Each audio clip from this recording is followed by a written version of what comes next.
Hello friends, welcome to study of commerce. आज इस video में हम क्लास 11th के चैप्टर 4 की बात करेंगे, जो कि है आपका बेसिस ऑफ अकाउंटिंग।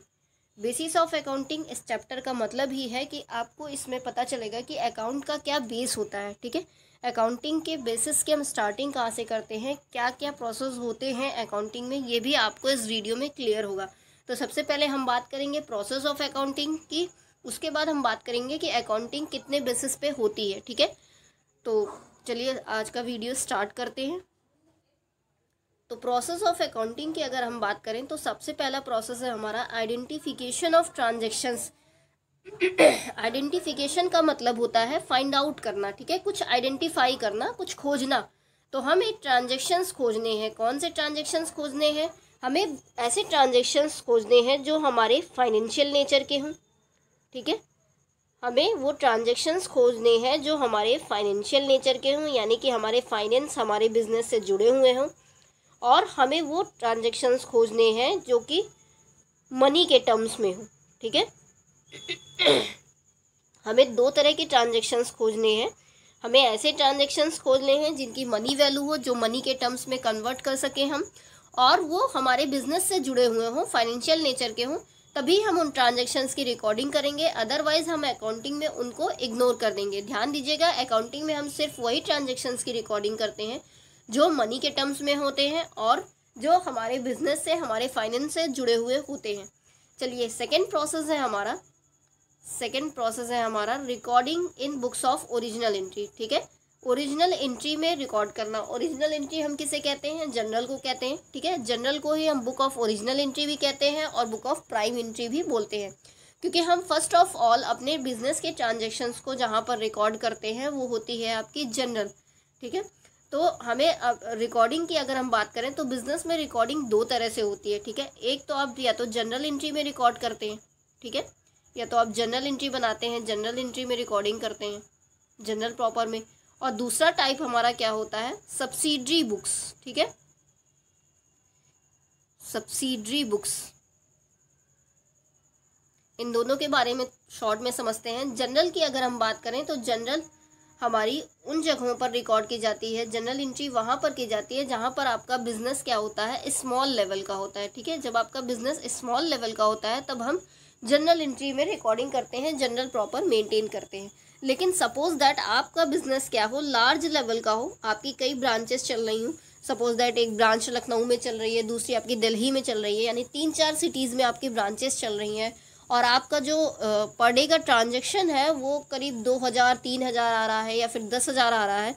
तो ये पॉसिबल नहीं है उस केस में कि आप जनरल एंट्री करें बैठ के, क्योंकि अगर आप जनरल एंट्री करेंगे तो ट्रांजैक्शन ज़्यादा है, तो सिर्फ जनरल एंट्री ही करते रह जाएंगे। जबकि हमारी अकाउंटिंग का मेन मोटिव क्या होता है कि हमें अपने बिजनेस का प्रॉफिट एंड लॉस आइडेंटिफाई करना है। सिर्फ हमें रिकॉर्डिंग ही नहीं करनी है ट्रांजैक्शंस की, हमें आगे के प्रोसेस भी करने हैं अकाउंटिंग में। तो इसलिए जब बिजनेस लार्ज लेवल का होता है तो हम जनरल एंट्री नहीं बनाते हैं, हम एंट्री कहाँ पर करते हैं? सब्सिडरी बुक्स में।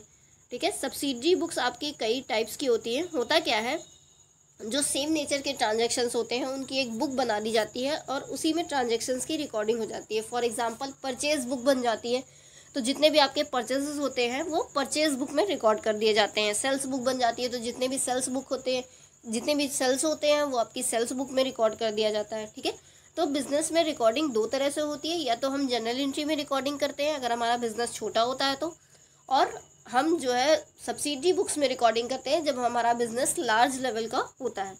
अब हमारा थर्ड प्रोसेस क्या है? Posting into laser.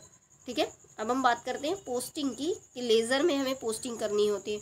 तो हमने अपने ट्रांजैक्शंस को फाइंड आउट कर लिया कि वो मनी के टर्म्स में रिकॉर्ड, मनी के टर्म्स में है कि नहीं, फाइनेंस से जुड़ा है कि नहीं। उसके बाद हमने उसकी जनरल एंट्री कर दी। उसके बाद थर्ड प्रोसेस है हमारा पोस्टिंग करना लेज़र में। लेज़र में क्या होता है? लेज़र में बेसिकली हम ट्रांजैक्शंस को क्लासीफाई करते हैं। क्लासीफाई करने का मतलब हो गया कि जो सेम नेचर के ट्रांजैक्शंस हैं हम उनका एक अकाउंट ओपन करते हैं और वहीं पर उसकी एंट्रीज दिखाते हैं। फॉर एग्जांपल हमने एक अकाउंट बना लिया, परचेज अकाउंट। ठीक है, तो जितने भी हमारे परचेजेस होंगे वो हम परचेज अकाउंट में दिखाएंगे। फॉर एग्जांपल एक अकाउंट बना लिया हमने राहुल अकाउंट, तो राहुल के जितने भी ट्रांजैक्शंस हमने किए होंगे वो हम राहुल अकाउंट में दिखाएंगे। तो थर्ड स्टेप हमारा क्या होता है? लेज़र पोस्टिंग करना। अब हम फोर्थ स्टेप की बात करते हैं। फोर्थ प्रोसेस है हमारा प्रिपरेशन ऑफ ट्रायल बैलेंस। ठीक है, प्रिपरेशन ऑफ ट्रायल बैलेंस। तो लेज़र बनाने के बाद हम क्या करते हैं, ट्रायल बैलेंस बनाते हैं। ट्रायल बैलेंस बनाना किसी के लिए कंपलसरी नहीं होता है, ये एक बिजनेसमैन पे डिपेंड करता है कि वो अपना ट्रायल बैलेंस बनाना चाहता है कि नहीं। क्योंकि बेसिकली ट्रायल बैलेंस कोई बनाता है अपने लेज़र की, अपने जनरल की जो है एक्यूरेसी फाइंड आउट करने के लिए कि जो लेज़र पोस्टिंग हुई है, जो जनरल पोस्टिंग हुई है, जनरल एंट्री हुई है, वो एक्यूरेट है कि नहीं। अगर हमारा ट्रायल बैलेंस का डेबिट और क्रेडिट बैलेंस इक्वल आ जाता है, इट मीन्स कि हमारी जो जनरल एंट्री हुई है, जो लेज़र पोस्टिंग हुई है, वो सही है। अगर उसमें डिफरेंस आता है तो इसका मतलब है कि कोई ना कोई एंट्री भूल गए हैं हम, या फिर कोई ना कोई मिस्टेक हो गई है। ठीक है, तो हमारा फिफ्थ स्टेप क्या है, हमारा फिफ्थ स्टेप है प्रिपरेशन ऑफ फाइनेंशियल स्टेटमेंट। ठीक है, फाइनेंशियल स्टेटमेंट बनाना, यानी कि फाइनेंशियल स्टेटमेंट में हमारा क्या क्या आ गया। फाइनेंशियल स्टेटमेंट में हमारा ट्रेडिंग अकाउंट आ गया, प्रॉफिट एंड लॉस अकाउंट आ गया, हमारी बैलेंस शीट आ गई। तो ये सब बनाना हमारा फाइनल स्टेप होता है, क्योंकि हमारा अकाउंटिंग करने का मेन मोटिव ही है कि हम अपने बिजनेस की फाइनेंशियल पोजीशन पता कर सकें, प्रॉफिट एंड लॉस पता कर सकें। तो हमारा लास्ट स्टेप होता है फाइनेंशियल स्टेटमेंट बनाना। तो टोटल हमारे 5 टाइप्स के 5 प्रोसेस मेनली होते हैं। सबसे पहला हम ट्रांजैक्शंस को आइडेंटिफाई करते हैं, उसके बाद हम उसकी जनरल पोस्टिंग करते हैं, और थर्ड स्टेप हमारा होता है कि हम लेज़र पोस्टिंग करते हैं, और उसके बाद हम फिर अपना ट्रायल बैलेंस बनाते हैं, और फिर प्रिपरेशन करते हैं फाइनेंशियल स्टेटमेंट की। ठीक है, चलिए अब हम बात करते हैं बेसिस ऑफ अकाउंटिंग की, कि किसके बेस पर जो है हमारी अकाउंटिंग होती है। तो अगर हम बेसिस ऑफ अकाउंटिंग की बात करें तो हमारी अकाउंटिंग 2 बेसिस पे होती है, या तो कैश बेसिस पर करते हैं हम, या फिर हम जो है एक्रूअल बेसिस पर अकाउंटिंग करते हैं। ठीक है, तो या तो कैश बेसिस पे करेंगे या फिर एक्रूअल बेसिस पे करेंगे।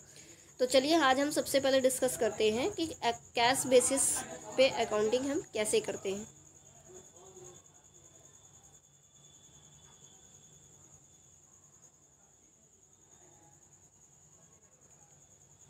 ठीक है, तो अगर हम कैश बेसिस ऑफ अकाउंटिंग की बात करें, इन कैश, इसके नाम से ही क्लियर है कि जहाँ पर कैश की बात होगी, कैश से रिलेटेड ट्रांजेक्शन्स ही होंगे जिनकी हम एंट्री करते हैं, वही हमारी कैश बेसिस ऑफ अकाउंटिंग होती है। In cash basis incomes are not recorded unless they are received in cash. तो कैश बेसिस में क्या होता है, इनकम्स अगर रिसीव नहीं हुई है तो वो रिकॉर्ड नहीं की जाएंगी। जब तक इनकम रिसीव नहीं होगी उसकी रिकॉर्डिंग नहीं होगी। ठीक है, similarly expenses are recorded only when they are paid in cash. और इसी तरीके से एक्सपेंसेस भी हम तभी रिकॉर्ड करेंगे जब हम उन्हें कैश में पे कर चुके होंगे। ठीक है, credit transactions are not recorded at all and are ignored till cash is actually received और पेड फॉर देम। तो कैश बेसिस जो होता है अकाउंटिंग का, उसमें हम क्रेडिट ट्रांजेक्शन्स को टोटली इग्नोर करते हैं, उसको हम रिकॉर्ड नहीं करते हैं। यानी कि आउटस्टैंडिंग की बात हो गई, प्रीपेड एक्सपेंसेस की बात हो गई, या एडवांस इनकम की बात हो गई, तो इन सब चीज़ों को हम कैश बेसिस ऑफ अकाउंटिंग में इग्नोर करते हैं। ठीक है, चलिए अब हम इसके एडवांटेजेस की बात करते हैं। एडवांटेजेस हैं इसके, दिस बिजनेस इज सिंपल, ये बिजनेस नहीं होगा, यहाँ पर बेसिस होगा। दिस बेसिस इज सिंपल, यानी कि हमारी कैश बेसिस सिंपल होती है, रियलिस्टिक होती है, और satisfies the conservative instead of many people. ठीक है, ये बहुत से पीपल्स की कंजर्वेटिव को सेटिस्फाई करती है, सिंपल होता है और रियलिस्टिक होता है हमारा cash basis. It is suitable for those enterprises where most of transactions are of cash basis. ये ऐसी इंटरप्राइजेस के लिए ज़्यादा सूटेबल होता है जहाँ पर कैश बेसिस पे ही ज़्यादातर ट्रांजेक्शन्स होते हैं। सीधी सी बात है, जब हम कैश बेसिस पे अकाउंटिंग कर रहे हैं तो हम क्रेडिट ट्रांजेक्शन्स को इग्नोर करते हैं, तो उन्हीं इंटरप्राइजेस के लिए ये ज़्यादा सूटेबल होगा जो कैश बेसिस पे ही ज़्यादातर ट्रांजेक्शन्स करते हो। ठीक है, चलिए अब डिसएडवांटेजेस की बात करते हैं। It does not give a true and fair view of profit और loss and financial position of enterprise. तो ये हमें कोई ट्रू या फेयर व्यू नहीं देता प्रॉफिट एंड लॉस का। सीधी सी बात है, जब हम केवल कैश बेसिस को ही रिकॉर्ड कर रहे हैं, जितना भी आउटस्टैंडिंग है, प्रीपेड है या क्रेडिट ट्रांजेक्शन्स हैं, उनको फुली इग्नोर कर रहे हैं, तो ये हमें फेयर व्यू देगा ही नहीं प्रॉफिट एंड लॉस का, क्योंकि हम अधूरे ट्रांजेक्शन्स की रिकॉर्डिंग कर रहे हैं। और फाइनेंशियल पोजीशन भी इंटरप्राइजेस की कंप्लीट नहीं मानी जाएगी, because it ignores outstanding expenses, prepaid expenses and accrued expenses. ठीक है, ये हमारे प्रीपेड एक्सपेंसेस, एक्रूड एक्सपेंसेस, इन सबको इग्नोर करता है।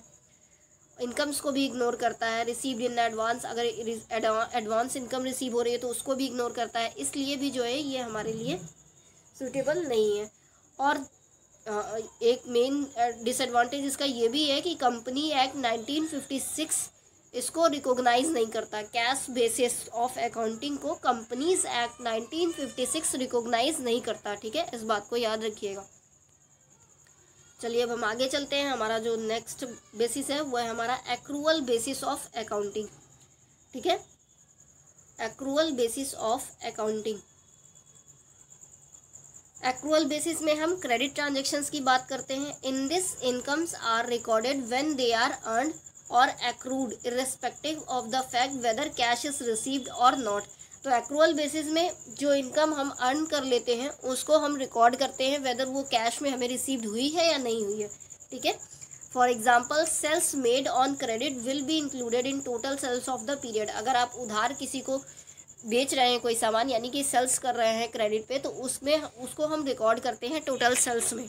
ठीक है, एक्रूअल बेसिस कॉन्सेप्ट के according. Hence in accrual basis profit और loss of a particular period is the result of matching of revenues earn and expenses incurred during the period. तो accrual basis mainly जो है matching concept को fully follow करता है और इसमें हम रेवेन्यू अर्न हो जाती है तो उसकी रिकॉर्डिंग करते हैं, एक्सपेंसेस इनक्यूर्ड हो जाते हैं तो उसकी भी रिकॉर्डिंग करते हैं। According to Companies Act 1956, all companies are required to maintain their accounts according to the accrual basis of accounting। तो जैसा कि आपने आगे पढ़ा था कि कंपनीज एक्ट 1956 जो है कैश बेसिस को रिकॉग्नाइज नहीं करता, वो जो है एक्रूअल बेसिस ऑफ अकाउंटिंग को ही रिकॉग्नाइज करता है। ठीक है, तो एज पर कंपनीज एक्ट हमें एक्रूअल बेसिस फॉलो करना चाहिए। अब चलिए हम एडवांटेजेस की बात करते हैं कुछ इसकी। इट डिस्क्लोज ट्रू प्रॉफिट और loss for a particular period. ये जो है ट्रू प्रॉफिट या लॉस पर्टिकुलर पीरियड का डिस्क्लोज करता है, क्योंकि इसमें हम कैश ट्रांजैक्शंस और क्रेडिट ट्रांजैक्शंस दोनों की रिकॉर्डिंग करते हैं। ठीक है, ऐसा नहीं है कि हम आउटस्टैंडिंग या प्रीपेड एक्सपेंसेस को इग्नोर कर देंगे, हम इसमें बोथ ट्रांजैक्शंस की रिकॉर्डिंग करते हैं। It follows matching principle of accounting. ये हमारे मैचिंग प्रिंसिपल, अकाउंटिंग के मैचिंग प्रिंसिपल को फॉलो करता है। अगर आप प्रिंसिपल्स अकाउंटिंग के पढ़ना चाहते हैं तो वो उसके वीडियोस भी मैंने डाले हुए हैं, आप प्रीवियस वीडियोस में जाकर के जितने भी अकाउंटिंग के प्रिंसिपल्स हैं सब पढ़ सकते हैं। सारे मैंने एक एक करके एक्सप्लेन किया है 3-4 पार्ट में। ठीक है, it is recognised by Companies Act 1956। ये हम लोगों ने पढ़ा ही था कि ये Companies Act 1956 accrual basis of accounting concept को रिकॉग्नाइज करता है। चलिए अब डिसएडवांटेजेस की बात करते हैं। It is not as simple as cash basis of accounting. ये कैश बेसिस ऑफ अकाउंटिंग की तरह सिंपल नहीं है। सिंपल इसलिए नहीं है क्योंकि हमें इसमें कैश को भी ध्यान देना है और क्रेडिट को भी ध्यान देना है ना, इसलिए ये सिंपल नहीं है। नेक्स्ट डिसएडवांटेज है this basis is suitable for business enterprises with profit motive. तो ये जो एक्रूअल बेसिस होता है ये उन एंटरप्राइजेस के लिए सुटेबल है जो कि मेनली प्रॉफिट मोटिव होती है। ठीक है, आई होप आपको सारे टर्म्स क्लियर हो गए होंगे। अगर आपको कोई भी डाउट हो तो आप कमेंट करके पूछ सकते हैं। ठीक है, और कॉमर्स से जुड़े हुए अगर आपको कोई भी टॉपिक समझने हो तो आप कमेंट में बोल सकते हैं, उसका वीडियो आपको प्रोवाइड किया जाएगा। वीडियो को शेयर कर दीजिएगा, लाइक कर दीजिएगा। ठीक है, चैनल को सब्सक्राइब कर दीजिएगा। अगर आपको वीडियो पसंद आया हो आगे के वीडियोस देखने के लिए चैनल को सब्सक्राइब कर दीजिएगा। Thanks for watching.